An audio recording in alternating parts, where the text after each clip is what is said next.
Hi, I'm so excited for everyone to come back to the Tools for Perseverance series. We've been hearing from each of the members of our staff in the Office of Academic Development about a way that each of them has been persevering through this time of crisis and uncertainty. And so I'm so excited for each of us to be able to hear from our academic educator. Natalie Zuniga is an experienced and dynamic teacher and educator who works in our office. And if you've had the pleasure of being in one of her classes, you know how passionate she is about all the subjects she teaches. So I'm really excited to hear from her about something she's really passionate about. Natalie, how are you today? Hi, Dr. Jess. Thank you so much for that wonderful introduction. I am a pretty passive person. So thank you. I'm well. So what are you going to tell us about today? Great. Okay. So one of the things that I'm I know this series is that we're talking about something that has helped us with our current situation. And one of the things that has really affected me is, many of you guys know, is I'm a very extroverted person, and I love connection. I love to be connected with people, and I'm constantly a pretty physically busy person. I'm always going. So something that has really helped me during this process is working out. And I'm going to talk about a little bit of the things that I do that has helped me hold myself accountable, and sometimes it's emotionally draining, and all those kinds of things, to make the decision to actually get up or actually go do the workout with all of the news, because I'm very attracted to just sit and watch news all day. And so when I was typing up some of the information for this class, I came across this quote, and it says, "Your body is worth fighting for," and I really liked it. If you guys may not know, if you attended one of our classes, especially our storytelling presentations one, you know I have 2 dogs. This is why I chose this picture. Somebody running with their dogs on a beach sounds like heaven to me right now. But it says, "Your body is worth fighting for," and it really resonated with me because I had to make a decision that I know there's a lot of information. Our wellness department has a lot of information emailing us, telling us to get up and move. It's very important for our mental state, for our stress levels, to decrease those stress levels. And so you are worth fighting for. Your body is, not just externally, but internally too. And so and I noticed that working out every single day or 6 days a week has really helped me keep my positivity up. So I just wanted to share this fun quote with you, and then I'll go into the next kind of easy steps and tools that have helped me. So Dr. Jess, if you click on, you'll see a pretty brain, and every single day I have to make the decision. If you attended, and I won't go too deep into the science, if you ever attended if you had the opportunity to attend our habit training class, I highly recommend it, because this class will deep dive into the science of habit training. And so and something about habit training is that we say that behavioral change is really not based on motivation. Motivation doesn't lead to behavior change. And so working out every day is not just this intrinsic motivation. You have to make a decision and then set up kind of those identify small observable behaviors, identify them, and kind of things that will prompt you to change the behavior. For example, if you're going to work out, you're going to say, "I'm going to make a decision, and then I'm going to put my shoes next to the bed," something like that, right? So, and I'll deep dive more into that in just a moment. But basically, you're just going to make the decision. You said, "I'm not making this just for motivation. I'm not going to sit here and watch a 5-minute motivational video. It's just I need to work out. I want to do it. I'm going to make the decision." And this will prompt you to the next thing. Dr. Jess, if you can link, yep, is identifying your workout tools. So for some people who want to go outside and run, maybe that's putting your shoes next to the floor, or just getting out of your bed and say, "I'm going to work out today." But for some of us, it doesn't work out that well, just putting the shoes next to the door. So I'm going to help you and say, okay, we're going to identify some tools, okay? So I'd like to share some. The first workout tools that I've identified or helped me are some apps, some workout apps. These are completely free. There's a yoga for beginners. There's Adidas Runtastic, and if you have an Apple Watch, I highly recommend the Apple Watch as well. And if you go to the next slide, Dr. Jess, some people are visual learners, so I kind of want to show you what the screens look like for each of these real quickly. So I don't know if it looks like it's loading. It's thinking. We're all thinking.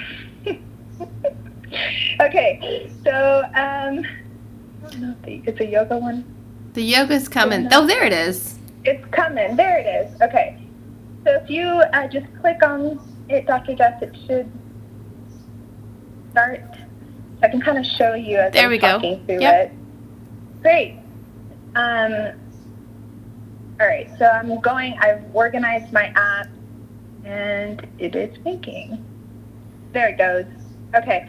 So whenever time that you choose you want to work out and you want to do something peaceful, there's a free yoga app, and really you just scroll through it. You see that there's yoga for abs. There's sun salutations you want to do in the morning or even at bedtime. So you just open one up and you just click play at the bottom, and it's going to do all of those. If you want to do them individually, you can. And just click play, and it's probably going to be loud, so you can push pause if you want to. First up, basically corpse pose. Going to direct you to go into each step. Okay, so if you need something like that, you can do it in your office. If you have to be in a workplace and not work at home, but go into somewhere, maybe not lay on the floor. If you have a mat, you can take one take one with you. But that's a pretty easy app. So the next one, I want to show you what it looks like for the activity app. That's just something that I use because I have an Apple Watch. If you have one, really take advantage of it. Go ahead and push play.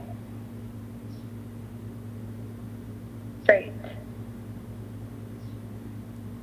Oh, it's loading. Okay, great. So this is tracking my activity every single day, and that helps me stay accountable with my steps. What are my move goals? If I'm standing every hour. And it's a tool that has really kind of helped me hold myself accountable too, through what I say. These are my workouts. And you don't have to play the next video. It's just, if you're familiar with the Apple Watch, there's a workout section and it syncs together. So that's the beauty of having, if you have an iPhone with an Apple Watch, is that it syncs together, it counts all your steps, and it motivates me to get moving. Now the last one, if it's available to both users, Android or Apple. Also, it's the Adidas Runtastic app, and they have free training plans on there. There are some that do cost a little bit more, but these are the free ones. You can enter. I've never been working out. I'm an absolute beginner. This is my height and my weight, whatever it is. And then it will generate a workout plan for you. Basically, if you say you want to work out 3 times a week, or 4 times a week, and you just start week 1, and it'll generate based on what you've entered their recommendation. So I'm all about, I don't want to think as much. Someone tell me what I really need to do, especially when it comes to workouts. Maybe in the field that we work in, we're constantly having to think and create. So if I can, warm up somebody started. can do it for me, it's great. 30 seconds. Thanks. Dr. Jess for pausing it. So it's pretty loud. It tells you what it looks like. It shows you the movement. So these are kind of the few apps that you can take advantage of. They're free to kind of get you up and moving. So if you go to the next slide, so let's say you're saying, okay, free apps, they don't really work for me. That's fine. If you don't really want to use apps, there's other tools that you can use. If you need something a little bit, maybe you're more of an audio learner, there's podcasts that are now available through our Virgin Pulse, through our organization, through Houston Methodist. And it's called Active at Home Workouts, and it kind of just tells you what to do and walks you through the workout.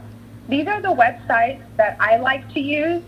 It's the YMCA360.org on demand. If you Google YMCA360.org/on-demand, there's fun activities also for kids. There's like recess outside and videos and yoga for kids and stuff like that I would highly recommend taking advantage of. Also, if you are a little bit more, I need more burn, I need something, I need more videos, there's Les Mills On Demand. That's another workout a website that I use, and it's free right now too. And they have like high intensity interval training and weightlifting and all those kinds of things. And you can also just go to YouTube. YouTube, if you just put at-home workouts, there's a lot of 20-minute workouts for you there. So, Dr. Jess, if you go to the next slide. So after you make the decision, I would highly recommend choosing your tools. I do that every single morning. When I wake up, I say, how am I going to do this workout? What have I decided? I have a calendar that tells me what workout I'm going to do that day. And after that, the next step is to schedule it. Okay, so I'm going to really recommend for you to schedule your workout. So though I have a calendar indicating or telling me what workout I'm going to do, I actually look at my day, and depending on my virtual calls and those kinds of things, I schedule my workout. And I respect it. Once I schedule it, I respect it as much as possible, just like I would any maybe work email.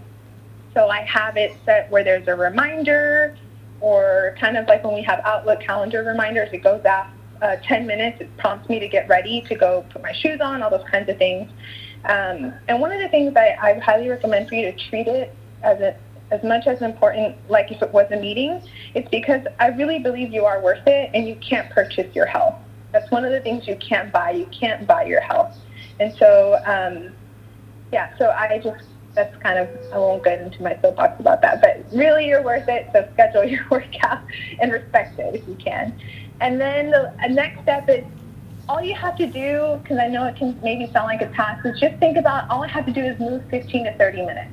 If I'm just getting up and moving my body for 15 to 30 minutes, and I don't have to worry about data, and I don't have to worry about, sometimes I even get obsessed with my heart rate, like, oh, what's my total heart rate in order to burn fat? Don't worry about that. We have a lot to stress about right now. Just get up and move for 15 or 30 minutes. Even if you're interrupted during your workout, at least you got up and got your heart rate up, And then the last thing is share your success. That's something that has really, out of all of these, that has really helped me to hold myself accountable. It's because at the end of that workout, I text actually my best friend, and I let her know. I've actually chosen her as my accountability partner, and I tell her I want to work out every day. It's going to help me with what we're living through right now, and so she holds me accountable. And that probably is the one component, if anything, is just tell someone that you really want to start taking care of your health. You want to get up and move. And as soon as you're done with that workout, she asks, I'm done with my workout. My watch, I set it up to send her my information. It tells her how many calories I burned. And you don't have to do that. You can just text someone, I finished, I did it. Or sometimes when I don't want to work out, I text her and she, I don't want to do this, my head hurts, and she'll kind of encourage me to move forward. So kind of share it with your tribe, or at least one person. So those are kind of the 5 easy steps. It's just making the decision, choose your workout tool every single day or in the morning or a week ahead, schedule them on your calendar, and just think about it. All I have to do is move for 15 and 30 minutes. That's all I have to do. And then the last thing you get to do is share it with someone, share your success. So I'm going to ask the next question. And because we are all at different levels, I want you guys to share, what are your next steps? Is your next step to maybe to say, I want to do this. I just have to at least just make the decision and choose a workout tool. Or are you a person that says, I know exactly what I have to do. I know what I prefer. I prefer to do Pilates. I just have to schedule it. Or do you have to choose an accountability partner? So I want you guys, if you can, on the chat box, kind of share with us, what are your next steps to get you up and moving? And that's all. This is amazing, Natalie. Thank you. I can't wait to hear what everyone's next steps are.